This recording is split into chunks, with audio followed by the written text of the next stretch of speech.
53% of people bounce if your website takes more than 3 seconds to load. Don't lose customers, fix this now. Day 11 of 30 days, 30 tips to grow your home service business in 2025 online.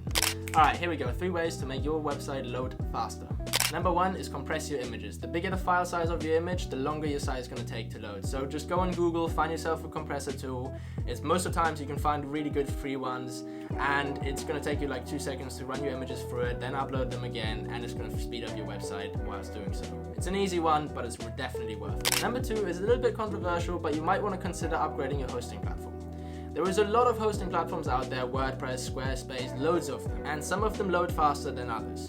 I don't have a complete tier list of all of these, but it's probably worth doing a little bit of research about yours that you're currently hosting your website with and making sure that it's really the best one that you can go with. Me personally, I like Go High Level, which is what I use for the BH solution to build the websites and host them. But really, there's a lot of them out there. Do your own research, figure out what you prefer, and make sure you pick one that's pretty fast. And number 3 is a little bit more techie, but if you use loads of plugins and scripts on your website, you want to try to minimize that to the absolute minimum that you can possibly do. Some of these website hosting platforms need you to install plugins to have forms on your website, install plugins to have a chat widget, all of these things, and especially on WordPress website I've seen it, and Squarespace as well a little bit. The more plugins you have, it's going to result in your website loading slower. So if your website is loading really slow, you want to double check your plugins and make sure that all of the ones that you're using are actually really necessary and are actually doing you benefits, instead of maybe just making your website slower and therefore making people click off before you actually want them to. Alright, do yourself a favor, drop a follow for day 12.